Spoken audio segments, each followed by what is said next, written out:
Bueno, vamos a dar la bienvenida al doctor Miguel Caballero. Bienvenido, doctor. Bueno, muchas gracias, Nelson. Un gusto de ver que está bien de salud. Sí. Tiene la voz alta. Ahorita también salió muy bien. Sí, gracias. Bueno, aquí Nosotros somos contemporáneos, tenemos como la misma edad, ¿no? No, yo creo que tú me llevas unos 3 años. Sí, ¿qué Pero, edad tienes tú? 54. De 54. Yo tengo 54, hace 6 o 7 años que tengo 54. Bueno, ciertamente visitamos este espacio nuevamente para conversar sobre una ley bien importante, como tú dices, recientemente aprobada por la Asamblea Nacional Venezolana, que entró en vigencia el pasado último 23 de febrero, de acuerdo a Gaceta Oficial 6.746. Ahora bien, ¿qué espacio abarca esta ley de extinción de dominio? ¿Qué espacio abarca? La ley de extinción de dominio está bien para definir el objeto, el ámbito de aplicación. Es una ley que abarca lo que tiene que ver con una especificación de aproximadamente 12 tipologías de bienes, de acuerdo al artículo 8 de esta ley. Bienes estos relacionados con actividades ilícitas o bien relacionado con la destinación que se haga o se pueda hacer de algunos tipos de bienes. Bienes físicamente hablando, edificaciones, vehículos, empresas, acciones de empresas, capitales, yates, todo lo que tiene que ver. Pero relacionado con 5 tipos de delitos específicamente, que tiene que ver con delitos de drogas, tiene que ver con los delitos de financiamiento al terrorismo, delitos relacionados con lavado de capitales, delitos relacionados con delincuencia organizada y delitos relacionados con la corrupción. Así, ahí se define pues, el espectro de bienes materialmente hablando y del ámbito legal de hasta dónde abarca esta ley orgánica de extinción de dominio. Esa fue la ley que le aplicaron a estos últimos detenidos que le pusieron las plagas anaranjadas. No, porque para el momento en que sucede eso, la ley todavía no había entrado en vigencia. Ahí están aplicando. ¿Entró en vigencia cuándo? El 23 de abril. El 23 de abril, y estas personas fueron detenidas unos días antes de su entrada en vigencia. A las personas detenidas se le aplicaron fundamentalmente delitos de tipología penal, que si traición a la patria, financiamiento a terrorismo, asociación para delinquir, lavado de capital, delincuencia organizada, etc., ¿no? Estamos hablando de las personas relacionadas con la crisis de la criptomoneda, PDVSA y estas cosas. Los cripto PDVSA. Ajá. Entonces es bueno ubicar para los amigos que nos observan en este momento o que nos escuchan, nos están oyendo, que hay que tener un campo bien definido. Y seguimos en respuesta a la primera pregunta que hizo Nelson, porque la ley orgánica de extinción de dominio es una ley que por su naturaleza está relacionado, se va a aplicar a bienes patrimoniales, a bienes reales. Por lo tanto, su jurisdicción tiene que ver más con el derecho civil, tiene que ver con el derecho mercantil, relacionado por supuesto a través de los nuevos tribunales especiales de extinción. Entonces, eso es un aspecto y esa es la esencia de esa ley. La ley va por los bienes relacionados con actividades ilícitas. Supongamos que a través de algunos delitos, algunos elementos ilícitos, que una persona esté en el exterior y tiene un determinado banco en España, en Suecia, en Alemania, en Chile, en Colombia, una determinada cantidad de dólares, con esta ley de extinción de dominio se pueden recuperar esos capitales. Sí, Está previsto y Venezuela va a tener desde ese punto de vista del derecho penal y del derecho de extinción de dominio a nivel internacional, esa dualidad de ser país requirente, en el sentido de exigir, de perseguir, de ubicar, de identificar bienes que sean de nuestra nación y que pueda Venezuela hacer los debidos reclamos. Por ejemplo, el caso Monómero, Colombia, el caso Cinco en Estados Unidos, el caso del oro que está en Inglaterra, etcétera, ¿no? Y también Venezuela va a jugar el papel de país pasivo. Pero recientemente hay un tipo que tuvo que ver con, no recuerdo el nombre, en estos días, tuvo que ver con capitales mal habidos, producto de negociaciones en PDVSA, que está en España, y en la banca española tiene una determinada cantidad de millones de dólares. Yo te pregunto si eso, a través de esta ley se puede recuperar esos capitales.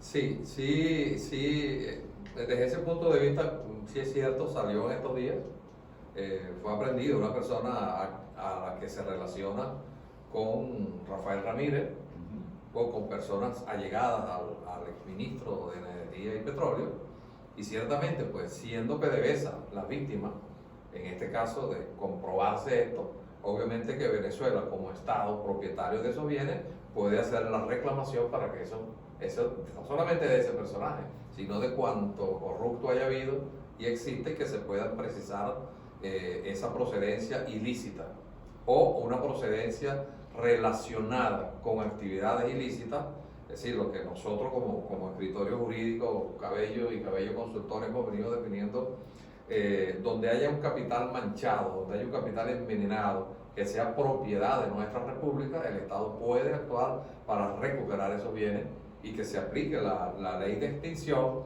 a esos propietarios o titulares aparentes, porque no lo son, porque está relacionado con actividades ilícitas, y que una vez aplicada la sentencia de rigor que tenga que aplicarse, sin devolver absolutamente nada, sin indemnización ni remuneración de ningún tipo a propietarios aparentes en actividades ilícitas, ese dinero ingrese al patrimonio nacional, cuya finalidad es precisamente, lo dice el texto de la ley, reinvertir hacia bienes y servicios en favor del pueblo venezolano. Bueno, me parece eso interesante, ¿no? Porque no solo ese, sino que hay muchos funcionarios o exfuncionarios de la industria petrolera o relacionados con la industria petrolera que de verdad amasaron fortuna y eso lo tienen en la banca en Andorra, lo tienen en otros bancos, que de verdad se recuperaría muchísimo dinero en relación a eso, que es una amplia cantidad de plata, profundamente cantidad de plata, que ayudarían a resolver los problemas internos que tenemos. O sea, que no hace falta si existe, y esa medida de bloqueo no tiene que ver con esta situación de que esos capitales no puedan regresar por la relación que tengan estos países con los Estados Unidos. Bueno, es que en sí mismo la política, y tú como estudioso de esa materia, la política de bloqueo, la política, y digámoslo en su exacta dimensión, la política imperialista de bloqueos que viene aplicando Estados Unidos, no solamente a Venezuela, sino a otras naciones, solo por razones ideológicas. Pero perdón, la política de bloqueo del imperio norteamericano contra Venezuela y otras naciones, bueno, vamos a comercial y regresamos en breve con el doctor Miguel Cabello. Bueno, seguimos con su programa Alta con el doctor Miguel Cabello. Ahora, finalizando el segmento anterior, hablamos de las denominadas medidas coercitivas unilaterales que ha impuesto el gobierno norteamericano desde Barack Obama hasta el presidente Trump y ahora con el presidente Biden. Ahora, Miguel, explícanos mejor eso que quedó ahí. Quedó en el bracero. Sí, ciertamente tú preguntabas qué pasaba con relación a la soberanía que tiene Venezuela para reclamar en algunas determinadas naciones bienes, productos de este tipo de delitos y que serían bienes de la República. Que si por el efecto del bloqueo económico internacional contra Venezuela era factible o no que Venezuela efectivamente pueda retornar a su interioridad, a nuestro territorio, eso viene. Decía que efectivamente Estados Unidos, con esa política histórica de ellos, de su soberbia, de su arrogancia, de su enorme poderío, no solamente utiliza la fuerza militar para invadir, sino que también utiliza su tecnología para colocar a naciones independientes como dependientes tecnológicas, técnicamente hablando, y cuando no hay las complacencias que ellos exigen, entonces vienen ese tipo de bloqueos. El bloqueo, el de Cuba, que es el más conocido, el de más larga duración, y ahora el de Venezuela. Sin embargo, la propia situación económica de los Estados Unidos ha venido logrando cierto nivel de flexibilidad en ese bloqueo con relación a Venezuela, ¿verdad? Inclusive hay el encargado de negocio, el que puede ser embajador de los Estados Unidos en Venezuela, ha dicho que tiene que haber una política progresiva de ir anulando esas sanciones. O sea, que eso no, lo dice claramente, eso no perjudica a las élites políticas venezolanas, quien perjudica al pueblo venezolano. Exactamente. ¿Y por qué ha sido tan rechazada internacionalmente la última intervención pública que hizo Donald Trump, expresidente de los Estados Unidos, refiriéndose al caso de Venezuela, cuando este tipo admite que Venezuela estaba lista, que Venezuela ya estaba prácticamente liquidada y que ellos vendrían por el petróleo nuestro? Y criticando a Biden. Ahora dice que ese discurso era para los norteamericanos, no era para el resto del mundo. Sí, no era para el resto del mundo, pero nosotros somos las víctimas de eso. Y nosotros, indistintamente de la posición política que tenga cualquier venezolano, no puede quedarse de oído sordo ante algo tan repudiable, rechazable como una confesión de parte a nivel internacional de un asesino como Donald Trump. ¿Me comprenden? Sí, es un tipo que la ONU ha debido abrir una investigación ipso facto contra él porque es una confesión de parte. Así sea para ellos y no dirigido para los terceromundistas como nosotros, como ellos nos definen. Lo cierto del caso, Nelson, es que debido a ese cambio paulatino, paso a paso que se viene dando, generado por esa crisis norteamericana, por ese frente peligrosísimo abierto en la guerra Rusia-Ucrania, que genera problemas de gas, problemas de suministros petroleros, etcétera, forzó a Estados Unidos a venir a buscar el petróleo de Venezuela y de reactivar a la Chevron, reactivar aquello, reactivar a la Repsol, etcétera. Así que los imperialistas no solamente son malos, sino que son oportunistas, que cuando les interesa aflojan y suspenden las sanciones. Ahora, es un problema de ganar, porque también al Estado venezolano le interesa ese tipo de relación. El problema es que la hace con mucha desventaja, ¿no? Mucha desventaja por el conjunto de deudas acumuladas por el Estado venezolano, porque casi todas las demandas las pierde producto de arbitrariedades desde el punto de vista judicial que ha cometido el Estado venezolano con empresas internacionales. Pero, bueno, Venezuela es como el sexto país que le está proveyendo petróleo a los Estados Unidos, ya está como de sexto, y eso que son 670.000, 200.000 barriles diarios que está llevando a través de la Repsol, pero también el gas y las negociaciones con gas y petróleo con la Eni italiana, con la Total francesa y con la Repsol española. Entonces, esas son empresas que de verdad, y también el problema es que Rusia tiene esos problemas, ¿no? Y también con la China, el problema es que hay que diversificarlo y no direccionarlo hacia un solo cliente, ¿no? Sino que eso es lo que le puede dar fuerza y potencialidad a los ingresos en un país. No, correcto. Es que así como ellos, los americanos, impusieron sus sanciones unilateralmente, la expresión que tú decías al comienzo, medidas coercitivas unilaterales, reflejo de eso, de esa soberbia, de esa arrogancia, que ahora por la nueva realidad política internacional, por la nueva reorganización internacional que tiene que ver con el BRICS, esa alianza de largo aliento, China, la India, Rusia, Sudáfrica, Brasil, etcétera, y que luego otros pocos naciones se van a incorporar y que van a golpear terriblemente al dólar norteamericano, que significaría una derrota para Estados Unidos de su dominio monetario internacional. Entonces ellos van previendo, van analizando, van evaluando y por supuesto que comienzan a mover sus estrategias. Entonces, en medio de esa situación, Venezuela, que no la ha tenido fácil con los jueces internacionales que vienen actuando en sus respectivos casos, bueno, es posible que tampoco la tenga nada fácil para iniciar los procesos como país requirente para que esos capitales que se recuperen producto de la ley de extinción de dominio con aquellas naciones con las que se tengan convenios internacionales en esta materia o con los que se pueda ir creando, obviamente que Venezuela puede abrir cauces y canales para recuperar ese dinero perteneciente a nuestra república y que está en manos indebidamente de empresas jurídicas, de personas naturales en el extranjero. Oye, en relación a las bragas naranjas, ¿no? O sea, los de las bragas naranjas, los empresarios de eso, los que están relacionados con PDVSA, con la crisis o con los eventos de corrupción de la cripto PDVSA, ¿no? La cripto PDVSA, ahí, de acuerdo a informaciones que ha dado el presidente de la República, ya se han recuperado muchísimos vehículos de alto gamaje, inclusive hasta el Rolls Royce, el vehículo ese norteamericano, Mercedes-Benz, de todo tipo, vehículos de alto gamaje, así edificaciones, galpones, dinero en efectivo, en un sitio consiguieron una determinada cantidad inmensa de dinero, de dólares en efectivo.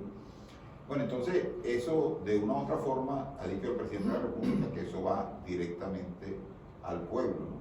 Pero no sabemos hacia dónde está direccionado, qué parte del pueblo está, si es la salud, si es la educación, si es auxilio con el plan, cualquier cuestión donde el gobierno invierte para el pueblo venezolano. Entonces, con esta ley, eso fortalece esa cuestión, la recrudece en función de quitarle a estos señores, pues eso no es expropiación, eso es que lleguen esos bienes hasta donde deben estar. Correctamente. Una de las tres finalidades macro de la ley es precisamente la incautación, el decomiso de esos bienes para ser direccionado en función de los derechos humanos a través de la diversidad de servicios públicos.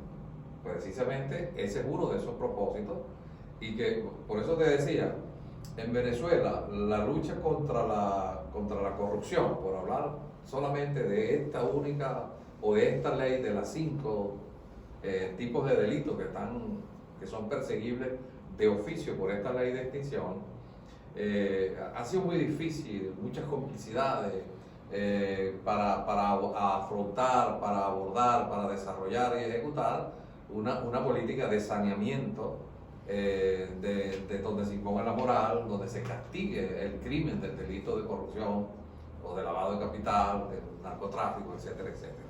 Ahora, que esta ley venga con ese propósito moralizante, que se conecta históricamente con el llamado poder moral del que hablaba el libertador. Perdón, con el propósito moralizante, vamos a comercial y regresamos con el doctor Miguel Cabello.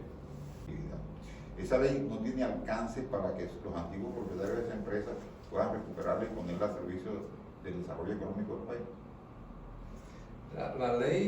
La ley en sí misma tiene un efecto hacia el pasado, que es el llamado principio de retroactividad. El principio de retroactividad que permite aplicar esta ley a casos que se hayan podido producir aún sin ella haber entrado en vigencia. De tal manera que con esta ley se puede investigar cualquier caso, incluso desde la época de Antonio Leocadio Guzmán. ¿Me comprendo? La ley de India, si queremos ir más atrás en la historia.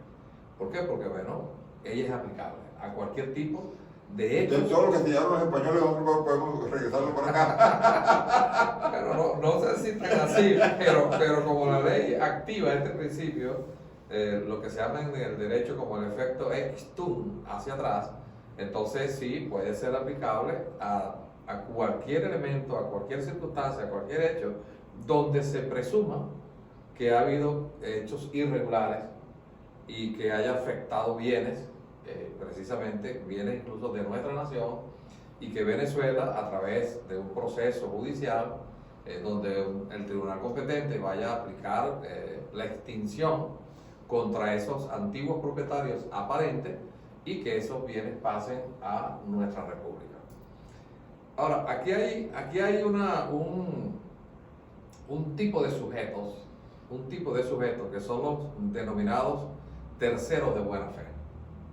Los terceros de buena fe, que pueden ser investigados, procesados, desde el punto de vista de su condición de propietarios aparentes, y que pueden ser detenidos, que pueden ser investigados y procesados penalmente, y crea aquí el paralelismo de dos tipos de procesos, de dos tipos de tribunales, los tribunales penales actuando por su lado, que van contra los sujetos implicados o presuntamente implicados, y que van contra los bienes de estos presuntos implicados. Entonces, ¿qué es lo que se llama el proceso autónomo independiente entre una ley y las otras 5 leyes estas que nombré al comienzo? La ley de anticorrupción, la ley contra el financiamiento del terrorismo, delincuencia organizada, la ley contra la corrupción, etcétera, ¿no? Entonces, en medio de esta situación puede haber empresarios, comerciantes, personas profesionales, naturales, que con el desarrollo de sus actividades, bueno, han obtenido un capital, digámoslo, limpio, transparente, producto de su esfuerzo, que los hay. Aquí hay mucha gente decente en este país, pero que sin embargo, por distintas razones, de la crisis económica, de la pandemia, de XXX, llegaron en algún momento determinado a asociarse, a prestar las cuentas de su empresa, a vender acciones a determinados accionistas circunstanciales. Hasta ahí puede llegar esa ley de extinción. Hasta ahí puede llegar esa ley de extinción. Ahora, esa ley... Llegarle a alguna persona que, sin ser delincuente, sin tener una actividad consuetudinaria relacionada con el delito, y que circunstancialmente se haya visto relacionado momentáneamente con algo ilícito, que puede terminar manchando una porción o la totalidad de sus bienes.